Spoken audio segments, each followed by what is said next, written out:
Hi, everyone. Thank you so much Hi. for joining us for our Let's Be Friends virtual tasting. This is our second installment, which is very exciting. Um, I'm Robert. I'm the Director of Sales and Marketing at Amista. And we have Tammy, our tasting room manager, and we have Vicky and Mike Farrow, who are the proprietors at Amista. Cheers, everybody. Cheers. Cheers. Hi, guys. And then we also have a very special guest, Beth from Nest Wellness. Beth is the creator of the stew that we're having tonight, so she'll talk a little bit about that. And so Beth is an integrated health and wellness practitioner, and her website is Nest Wellness, where she has a lot of information about health and wellness, food, and I'll let her tell a little bit more about it. One of the things that we like to do is change your name on your screen so that it has your name and where you're from. Just helps us maybe make some connections, make new friends. Where you're from originally, or where are you now? Well, actually, Beth Bonnie Bad and I. You'd have to change it. I don't know. So we're going to change this on the screen. You want us to do that now? yeah, that'd be great. If I know how to do this thing? I don't know how to do that. Right, where the mute button yeah. is, and then the three dots. If you Oh. click on that, it'll say rename. Well, I don't have my three. Oh, I see more. The more I'm seeing raise hand chat, meeting settings, minimalize meeting, virtual background, disconnect audio. So if you go to Up by mute, do you see the blue? your screen and where you can mute yourself, and there's three little buttons off to the side. I see mute. There other are way- like under Robert, more. the other way to do it is to right-click on your name. That's what I was wondering. Right-click on your name. At least that's how I did it, and then it lets you rename. Okay. Well, I don't have a keyboard, so let's see. I don't either. That's going to be a That problem. makes it harder, right? Yeah. Maybe that's the problem. We're using a phone right now. So, Yeah. Got it. So, but I'm Christina from Santa Rosa. Okay, Hi, Christina. And we're Bob and Bonnie from Atascadero, California. Nice to meet you. Nice to meet you. Well, I'm Sharon. I live in Santa Rosa. I'm not from here, but I've been here for about 15 years and working at St. Francis for 14 years. But I'm originally was raised in the South. So Hot Springs, Arkansas is my original home. Wow. Mm-hmm. Now it looks like somebody. and then Ryan. Is Ryan with St. Francis as well? Yes, marketing. Marketing. He's joining right now. go. Well, I just wanted to give you kind of a lay of the land, what we're going to do. We're going to taste through the two wines, our Grenache and our Syrah. And the Syrah is paired with the lamb stew that Beth has created. But because the Grenache is a little more delicate in style, I'd like to taste through that first, and then we can do the food and the pairing with the Syrah afterwards. Some people are a little timid about asking questions. We encourage you to participate. If you feel that you are a little shy and you want to put your question in the chat box, Tammy can feed those questions to us. But this is all about interaction. It's about making friends, and that's what Amista is all about. Tammy, why don't you share a little bit about us and who we are and where we came from? Well, Amista is loosely translated making friends based on the word amistad. And this virtual tasting we're doing today was developed for people that are interested in being part of the Amista family, but maybe don't want to have the bigger commitment of wine club, 4 bottles, 6 bottles a case. And so we put together beautiful packages of 2 wines every other month. And it'll include a recipe that's been curated by Beth Bollinger of Nest Wellness to pair with the wines. So it's a fun way of staying friends and connecting with people. And Amista, I should let Mike and Vicky actually speak to it, because we've been here since 2005 was our first release, and you're going to get to taste one of our flagship varietal, which is our Syrah. And the very first release by Amista Vineyard was an 05 Syrah that they harvested on our property in 2003. So we have about 30 acres, and 22 are planted in Chardonnay and various Rhones, red Rhones right now, but we're hoping to add some white Rhones to that. And so it's really exciting. And one of the things we also end up getting to be is the kind of the sparkling house of Dry Creek Valley. And so all of our estate wines also become sparkling wines done in traditional method champenois. So that's another fun opportunity. We might do a sparkling flight tasting coming up. So watch our website, amistavineyards.com. And the next one coming up is a chocolate and wine tasting. And that one is blowing up. I think people like chocolate and wine. But yeah, we have a great page on our website. If you go to celebrations, you'll see our virtual tasting options. So thank all of you for being here. And Mike and Vicky, you might want to tell them a little bit about your inspiration for Amista. Well, I'd be happy to, but I need to drink something first. You go. I told Mike that I couldn't drink red wine on an empty stomach, so I had to start with my usual sparkling. But I would be happy to weave in, and so would Mike, some things about Amista as we go. But I know everybody wants to get tasty. That is very true. Smells delicious. Well, let's start off with our Grenache. This is one of my absolute favorites. So 2018, and that's the vintage for this one, in Dry Creek Valley was an absolutely idyllic growing season. We had just this really temperate temperatures throughout the year. It allowed for longer hang time. The grapes themselves really developed some amazing character. Ashley, our winemaker who couldn't be here today, this is her 11th harvest, Vicky? For us. Yeah. Harvest with Amista. And I think she's bottling today. She comes from a background with Pinot Noirs, and also I think women themselves have a much better palate than men, and they're a little more delicate in style of winemaking. So this one is really made in that very soft, elegant style. You really get more of that candied orange zest to it, a little of the Bing cherry. And what I love about it is you get almost some cola aspects to it. You know, it's in Russian River Valley.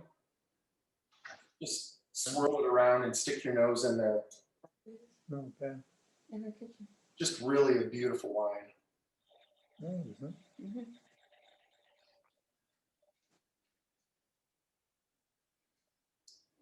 You know, even for the summer, putting it in the refrigerator for 20 minutes ahead of time, just a little bit of chill, perfect summer wine. Oh, I'll drink all year round. Amista.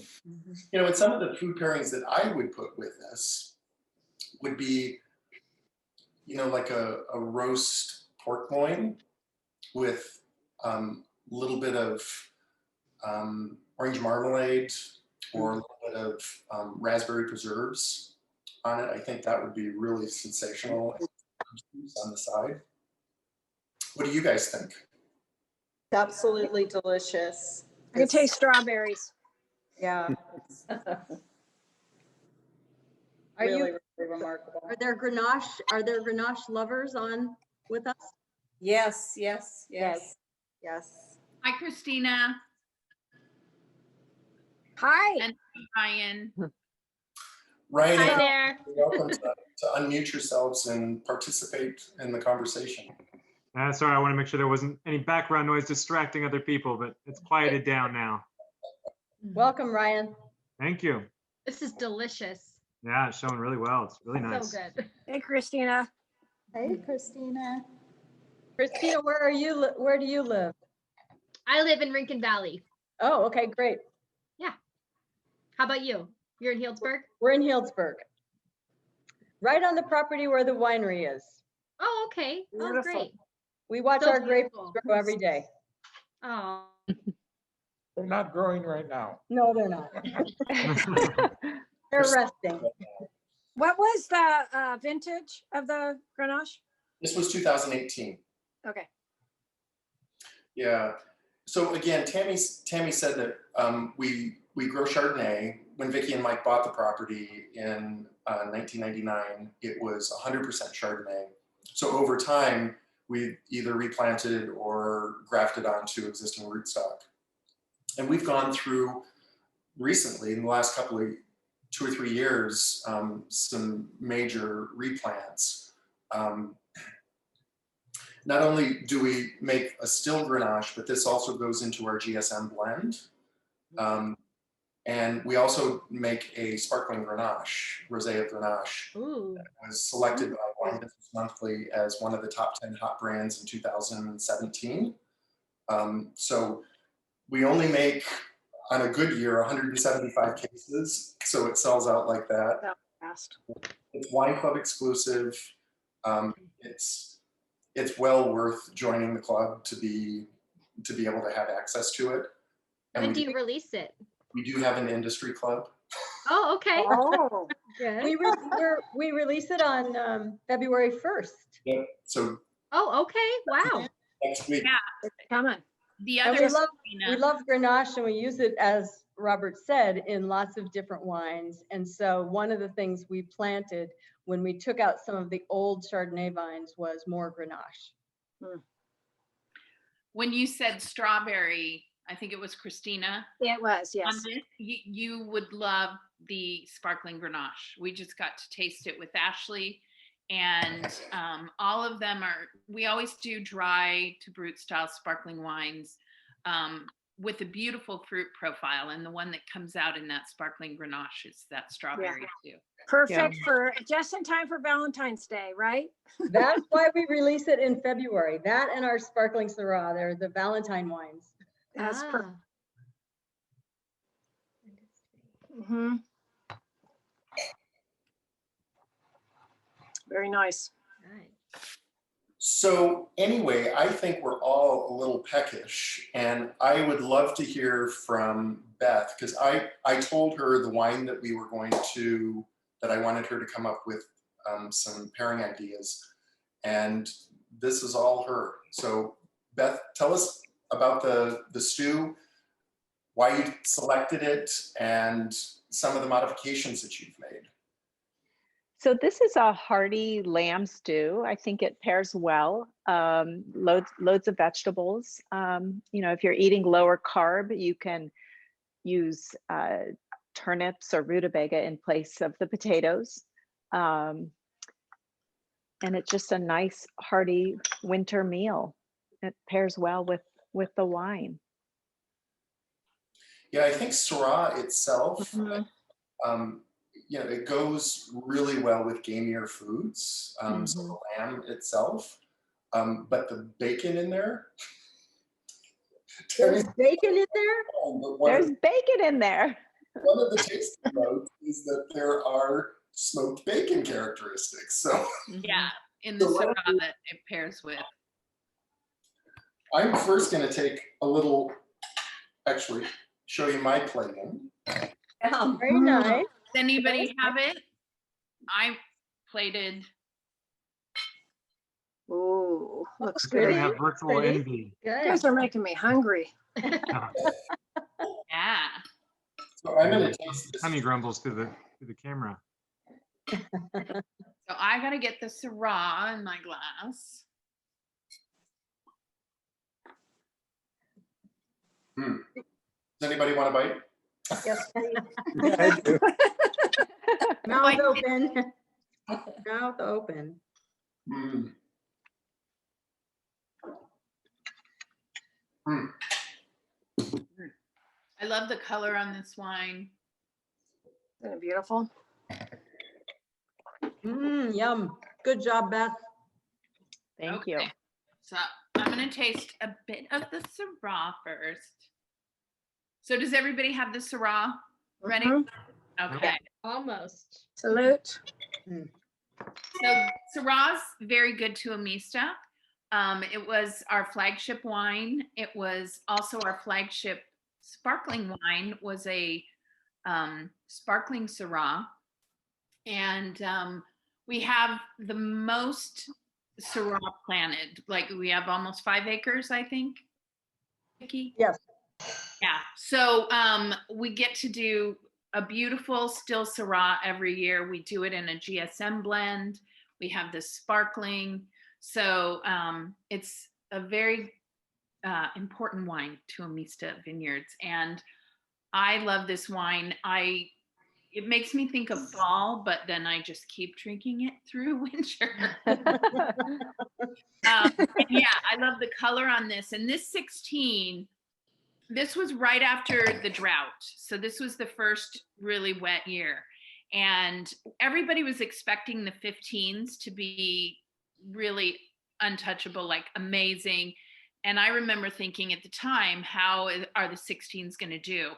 And what surprised all of us, including our hospitality staff, is we're all kind of obsessed with the 16s. They're really beautiful wines. So this 16, I remember when it first released, it was a lot of fruit up front, but now it's had some time in bottle, some bottle aging, and you get a beautiful fruit profile on it. But then like Robert was saying, you also kind of get that smoky quality that is intentional and good for and we have a joke amongst the team about the Syrah because we were doing some live tastings during shelter in place the first few months. And one of our hospitality people called this breakfast wine because of the bacon notes. So obviously, some of us have used shelter in place to work on our palates more than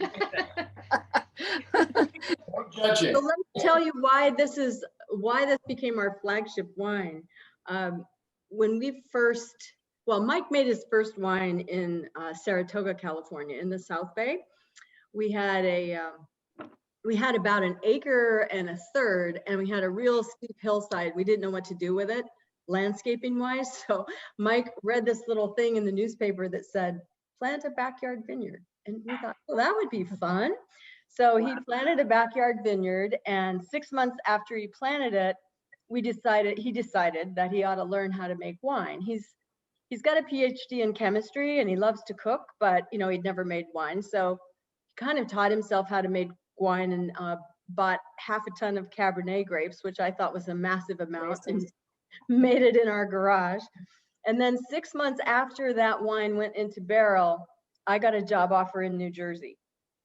And I said, Mike, would you like to move to New Jersey? And not so much, but we didn't know what to do with the wine. So it was too early to bottle it. It had only been in the barrel for 6 months. So we had the movers put the barrel in the moving van, and we took it to our basement in New Jersey. Oh, wow. Once it was ready to start bottling, when friends would come over, we would bottle some of the Cabernet, and it was good. And Mike thought, I'm a winemaker. That's an awesome story. That's how it started. And then he decided that we should look on the internet for properties in California because he didn't want to stay in New Jersey. And so people who live in New Jersey like New Jersey, right? But anyway, that's how we ended up in Dry Creek.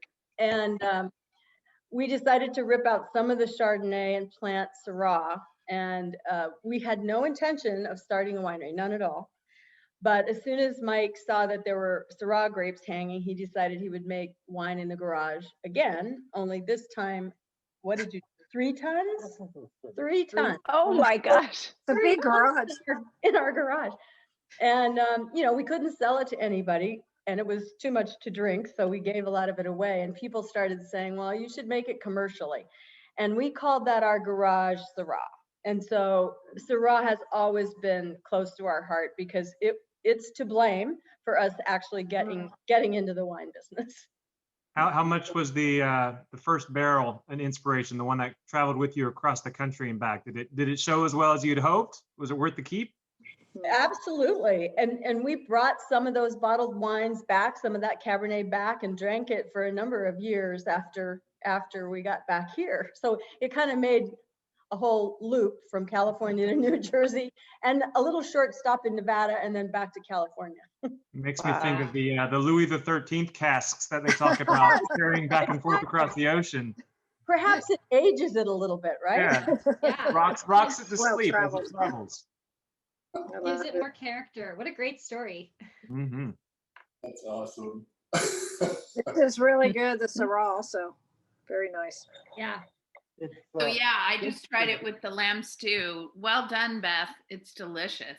And she's got Thank rice, you. cauliflower, and well, actually, Robert made my portion, so but it's Beth's recipe. What were you going to say, Mike? I was going to say that we struggled for the first few years making wine. I actually stayed as the winemaker until I hurt my back in 2010. And earlier, for a while, Ashley, our winemaker, was the assistant winemaker at the place where we make our wine. We don't make it here on the site. We custom crush. And she was an assistant winemaker there. And she got married and went off and have children. And in 2010, she came back and she said, "Can I be your winemaker?" I think she did it out of sympathy for my poor wife. Oh. But it was like a lifesaver, and she's been our lifesaver ever since. She's just, No, Mike, you made some wines. We still drink some of them and they're good. well. But Ashley's a pro. She's amazing. So what is your case production? So we're under 2,800 cases a year, and about a third are sparkling and 2/3 are still wines. But that's starting to teeter a little bit. Yeah. So I'm curious because we have people here who are in the wine industry, obviously. What do you think? Do any of you do Syrah, like Syrah? Do you think Syrah is popular, unpopular? I think it's somewhat controversial. So I'd be curious to know what you all think. Yeah, I think not only the Syrah but the Grenache. I think they're both just flexible, off the nose varietals that people, once they're introduced to them, tend to love. They tend to have those chocolatey, rich components without the heavy tannins that a Cabernet has, and they're bigger and bolder than a Pinot with the same aromatics and interest. I personally am a huge fan from everything from Zinfandel, Grenache, Syrah, and Petit Syrah, those kind of dark blueberry, chocolatey wines in my mind. I'm more of a fan of those personally than I am of Cabernet. And that's just everything is a subjective palate, but those for me are always the go-tos. So Syrah is definitely one of my favorites. Interesting. Okay. Yeah, I agree with you that a lot of people haven't tried Syrah, especially like people who come to see us from the rest of the country. I think that's maybe more common, but once they've tasted it, I think they really do fall in love with it. It's kind of a crowd pleaser wine because it doesn't have those huge tannins. Yeah, it's a little more versatile too. Versatility with, either drinking on its own, which you wouldn't do probably with a big cab. I personally don't just open a cab unless I'm going to be cooking, maybe something lamb or steak. But with a Syrah, it's like right now, I'm enjoying it just like it is. But it's still complex. It doesn't lacking any complexity at all. It's just a little smoother, easier to drink, more approachable for me. Yeah. Yeah, I agree. Those characteristics in each of those wines can be over extracted or they can be really light and delicate. And what Ashley's been able to create is this really well balanced where you've got that nice finish on the end, but it's not that really like drawing all the moisture out of your mouth. It really a lot of those big fruit characteristics. How long does Ashley age your Syrah for? At least 18 months and more likely 24 months to 30 months. So most of it, it comes out of the tank within a year. She takes it out of the barrel. She puts it in barrels after about 30 days. It stays in the barrels for a year and a half, and then we bottle it. We don't really have room for a lot of storage of barrels. But we don't release it right away, right after we bottle it. Yeah. For about another year. Yeah. Now, Bob and Bonnie, you're down in kind of the Paso area, where is really known in California as one of the prominent Rhone regions. How do you think that our Syrah and Grenache compare to others down in your area? Well, I think it compares very favorably. You know, we like Halter Ranch, and we've got a couple of other favorites, but this compares very, very favorably. Enjoy it. Enjoy it very much so. I think we're very fortunate to have a very perfect climate for wines like this. Now, cabs don't do as well down here in the valley floor because it's not hot enough. But most of like Zin loves it down here, and Chardonnay loves it. If you ever taste our Blanc de Blanc, you'll know that it really is a nice climate for cooler country wines. So I wanted to actually go back to Beth a little bit more, because this is a partnership that we created with Beth, and for her to tell us a little bit about Nest Wellness and what she does, and her business also is kind of evolving as much as ours, in planning more varietals that we're selling more wine from. So Beth, why don't you tell us a little bit more about Nest Wellness? So Nest Wellness came out of sort of some health challenges that I had, and I, over the course of several years, figured out that I feel better when I don't eat gluten, dairy, and refined sugar. So I had to figure out how to feed my family, what to eat for myself, so I felt good. And through this process, I came up with loads of recipes, and I decided that would be something valuable to share with others. So I created an Instagram account where I share recipes, and then that grew into a website. And now I also help people, if they're dealing with a new health diagnosis, some kind of food sensitivity, I help them to come up with an eating plan and help them to modify their diet so that they feel better. So that's what I do. So Beth, so you were trying to address your own health challenges and still be able to cook delicious food for your family. Did they? Exactly. Did they get on board right away, or did they say, Mom? Not right away. Especially my husband was the hardest one, actually. Oh, okay.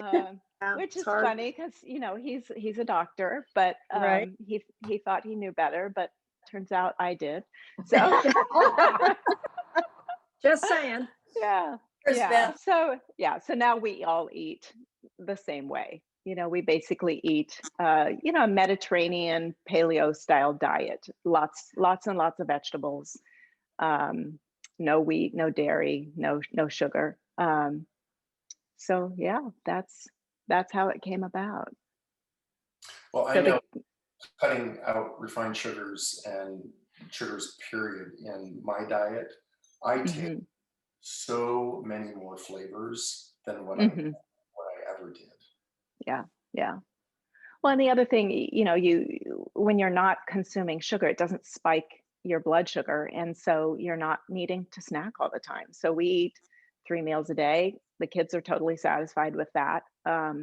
If dinner's going to be a little bit late one night, the kids might need a snack around 3, but otherwise, it's not the constant snacking that I remember before we started eating this way.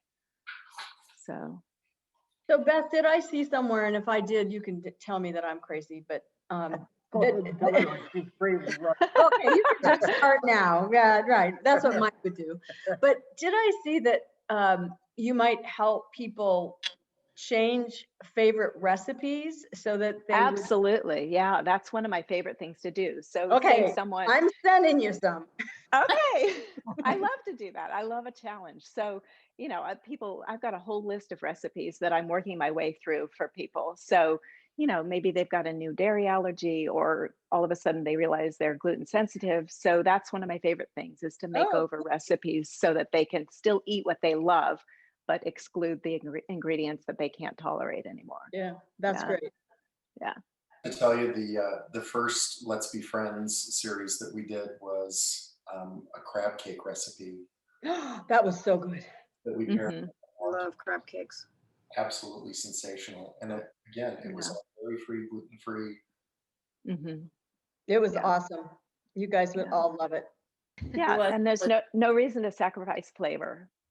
No, yeah, absolutely not. And actually, Bob and Bonnie were with us for that one. It was delicious. We loved every mouthful. Wow. We've had them again since. We've made them. Oh, good. We have too. Yeah. Good. Yeah. So as Tammy was talking a little bit about our Let's Be Friends program, we decided there is a whole group of consumers that are not interested in joining a club, that it's too much of a commitment. So we designed this as a partnership with Beth, that we would create something that was fun and interactive, that we could send every other month, 2 bottles. It comes with a recipe. We encourage you to make it ahead of time so that you can taste it with us and really enjoy the flavors of the food along with the wine, because Amista is really about wine and food pairings. We love food and wine. Wine and food, food and wine. Wine and food and anyway, so we felt that it was a really great way to engage, and people can opt in 1 month, or we'll send an email about 3 weeks ahead of time letting you know the wines and the recipe that are included. You can opt out.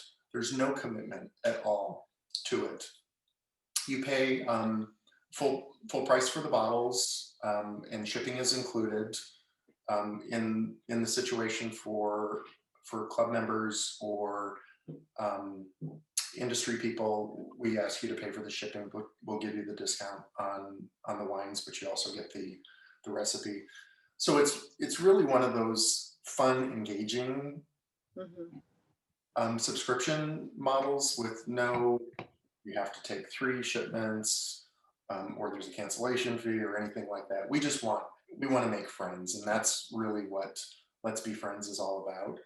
And people hopefully will fall in love with us and want to have access to more of our wines and more of our new releases, and then eventually join our club. So, so do you just have, excuse me, do you just have one level of the club like that, or do you have other tiers of clubs?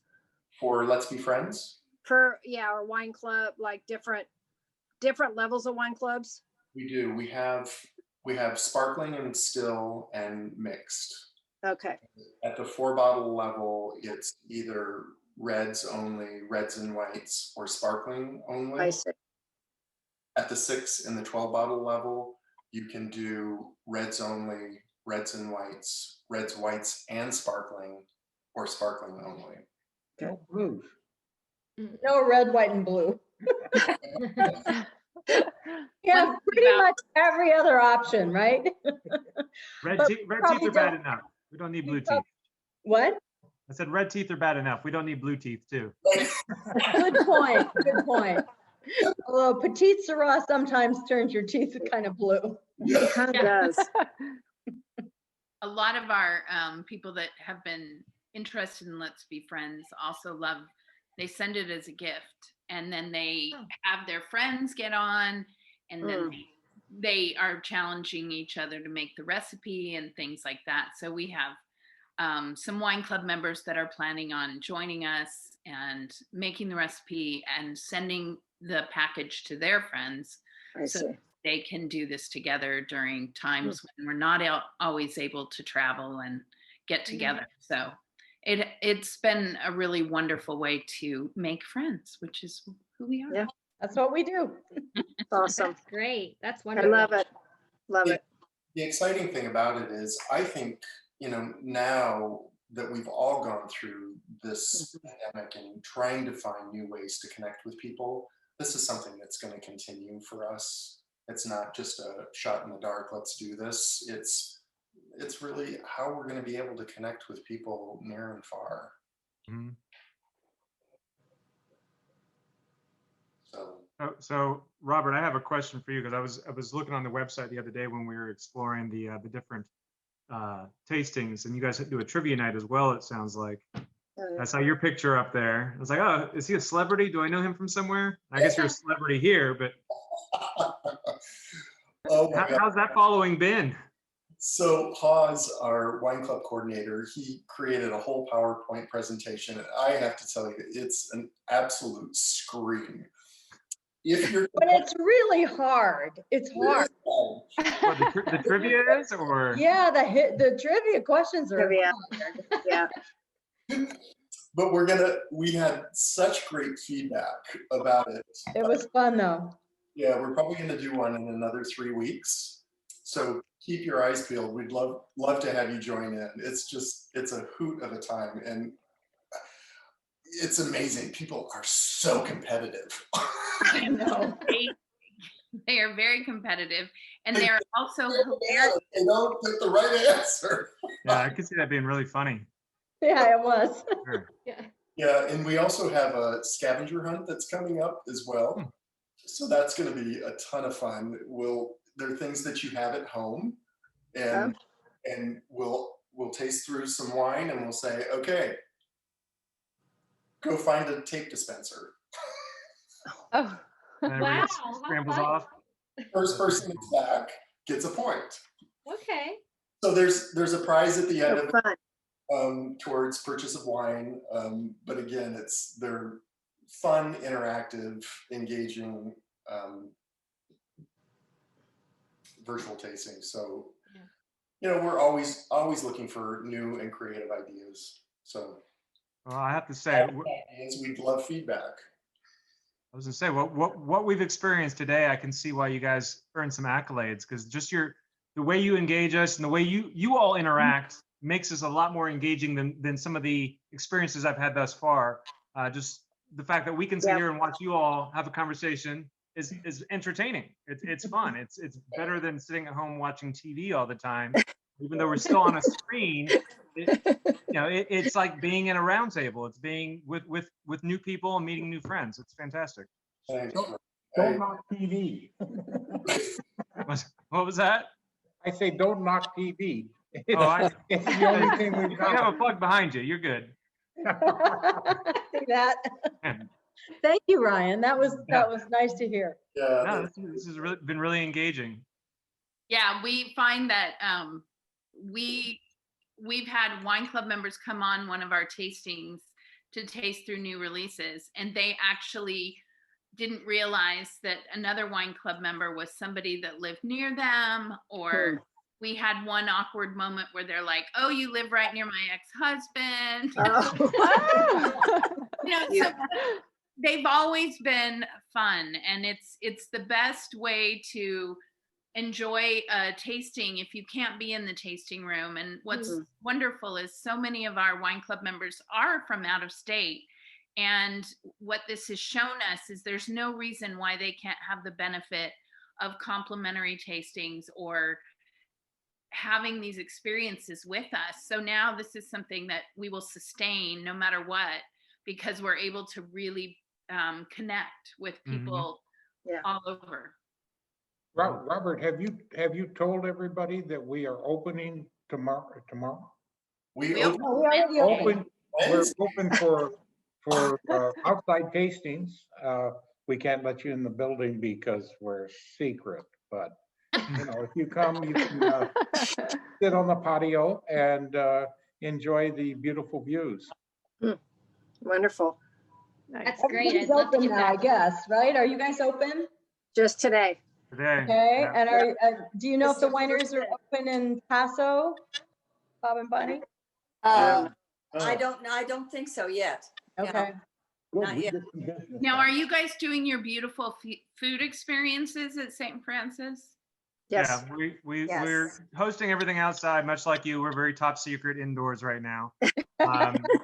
But our wine and food pairing has been hosted outside. We actually had structured or built a brand new vineyard portico right before COVID hit, which has heaters. It's covered, so it's actually been a lifesaver through all of this for us to be able to continue that program. That's great. And we have tents, catering tents over the rest of the patios for people to be able to sit outside. But on a day like today where it was just dumping rain and it was frigid, it was a little light on the traffic to be expected. Yeah, probably.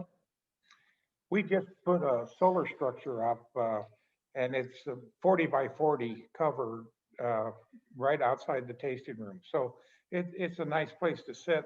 Robert, have we got the heaters yet? They arrive Tuesday, we're supposed to get a megawatt of heaters to keep you from freezing out there, but it's But really, we have blankets until then. Oh, you have That's blankets. great. That's it's wonderful. very pleasant and quite a nice view. So anybody in the area can come by and taste. Well, we Great. hope you guys will come up and see us. I know you're always working. but- I'd love to. I would love to do Yeah. that sometime soon. Very, very soon. Are Same you here. open? Are you guys open 7 days a week up We there? are.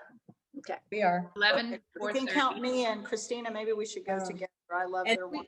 You guys should My go. glass is empty, Sharon. I don't know what you're doing. Yes, absolutely delicious. I'm really impressed. Yeah. I I am haven't been too, in a few Sharon. Any of years. you You like know I'm hard to bubbles? please. Yeah. Yeah. And No, I knew you would like the Grenache, girlfriend. I Mhm. knew that Grenache is I phenomenal. could drink that all the live long day. All up your alley. I knew it. Well, And- no, Christina, if you want to bring a group, we can even do it outside of our normal tasting room hours in order to allow people who might be working to have some time. And at some point, maybe I can take a group over there. Yes, You guys do Absolutely. a beautiful. that would be great to do a trade with you. That'd be wonderful. We'll chat offline, but I definitely want to get back and visit. I went a few years ago, but the new cover sounds wonderful and it'd be great to get out to Dry Creek again. Yes, we're lonely. Aw. That's We how are much- lonely. And we'll be visiting as soon as we can visit with Beth and Mike and the kids. So Yeah. Okay, Well, that as sounds soon as you good. get your second vaccine dose, come on up. we will. Yeah. Well, good. Well, I wanted to raise a glass and say thank you so much to all of you. And these are great friendships that hopefully will last much longer than just today. And again, if you're interested in coming out, spending some time with us, joining in on our next Let's Be Friends, which will be in March, we'd love to have you. Thank you. Thank you. Cheers. Thank Thank you you. so much. Thanks, everybody. Appreciate it. Thank And you, try everybody. the trivia. Bye-bye. because it's super Trivia, fun. that would be fun. Or scavenger. Yeah. The trivia, aside from learning how much you don't know, it's still really fun. Is it better to have a wine before trivia? Or after? Probably. During. Send 2 bottles, During, one for okay. before and one for during. During and after. Yeah. I'm very interested in the trivia and the scavenger hunt sounds like a lot of fun. Yeah, absolutely. I It makes know, me think right? of some of the games the kids were playing, the Pokemon Go and things like that, where you run around the house with your phone, Yeah. Yeah. trying to hold up items on camera. Yeah. Very clever idea. Great idea. Just out of curiosity, since you guys have kind of got this nailed down really well, you ended up with 2 bottles. Has that just proven the best number versus doing 3 bottles? Because I see a lot of people trying to do 3 bottles in a tasting. You know, we've tried 4, we've tried 3, and we've tried 2, and we get more interest at the 2 bottle. It's not a huge You know, it's for us, it's not as much about trying to sell a bunch of wine. It's 3 different wines. Yeah. Really talk about some big differences in the wines. You know, like we have another one. We source our fruit for our cab from Rockpile, and we have our 15 and 16 Rockpile, but we're releasing our 14 library just for that virtual tasting. So again, you get 3 years and one that we've put away for a while that you get to taste. And then we've got a blending seminar that's coming up where it's the Grenache by itself, it's the Syrah and the Mourvedre all by themselves. And then we also send our GSM blend, which we call Trace. So you get to kind of create your own blend, but then you can taste the blend percentages that we decided that we wanted to showcase.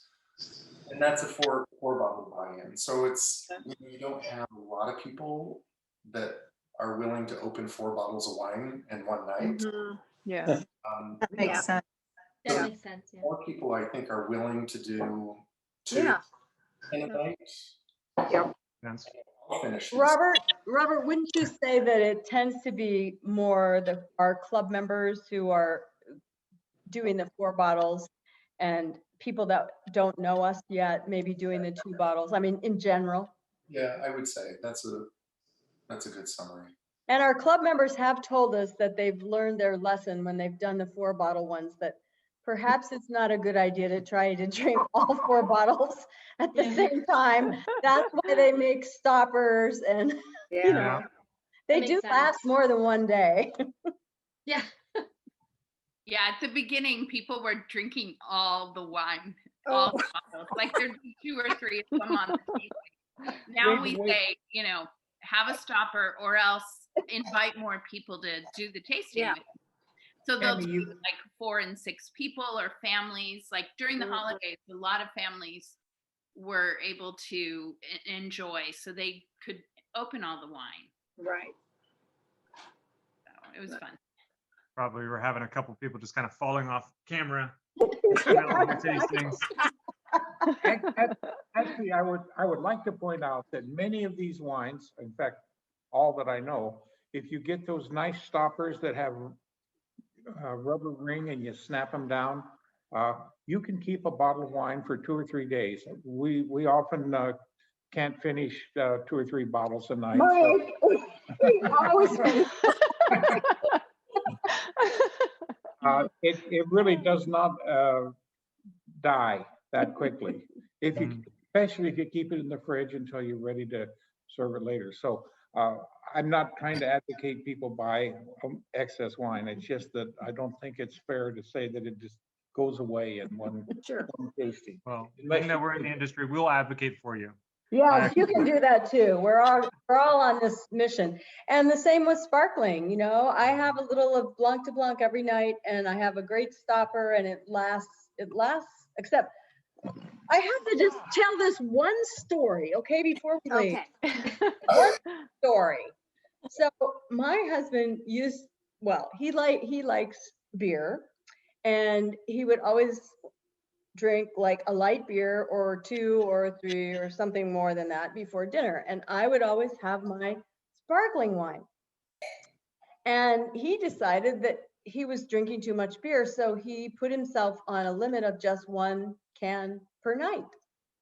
But after he drinks his beer, then he says, "Can I have some of your sparkling?" I knew it. So Tammy knows that we're going through twice as much sparkling as we used to be because so what do you guys get the point of that? I mean, what was the point? Yes. Well, no, I feel for you, Vicky, because it's nice. Sometimes people come in and they say, "Oh, she doesn't like sparkling. I love sparkling." And it's like, well, good, more for you. But when the other person learns to love it, then you have to share. That's right. So Then you just happen to open another bottle. Well, that's right. Well, let me just say in my own defense, the sparkling is pretty damn good. Very nice. These sparkling topper. Well, that Oh, that's what you're talking, oh, yeah. Yeah. save the gas. The flat ones, so this goes down into the bottle. The flat ones, they don't save. Gotcha. Hmm. Well, I'm excited to come out one of these days soon and taste definitely your sparkling. I'm very intrigued now. Yeah, it's fun to try It's because good. basically what we did today, we can also do as a sparkling tasting, a We ought sparkling to do a Syrah, sparkling. sparkling Syrah. Yeah. Let's do a sparkling, Blanc de Blanc and either Grenache or Fusion or. Mhm. So Beth, are you up for that? Are you up for pairing some Sure. wines with our sparkling or some bites with our sparkling? Absolutely. Maybe we'll do that in March. Oh, Okay. yeah. Springtime. That'd be I'm fun. in. Okay. I'm in. Yeah. Bubbles. Mike's in. I'm in. And later we'll do beers. Oh, Bob's with you, Mike. I'm with you. No, I'm not in on that. Well, good. We'll reach out to you and have you join in on the Let's Be Friends in March. And again, thank you so much, you guys. Thank Yeah, I All hope to right. see you at Thank trivia, you. scavenger Thank you hunt. so much for the amazing recipe. Thank you, all of you, from Cheers. Bob and Bob. Cheers. Robert, Thank you, everybody. Cheers. and Thank Mike. you. I hope you guys will make the recipe. It's really good. Yeah. Yes. So save. Thank you for sharing. Thank you, everybody. Thank Thank you. you so Thank you, much. guys. You're Bye-bye.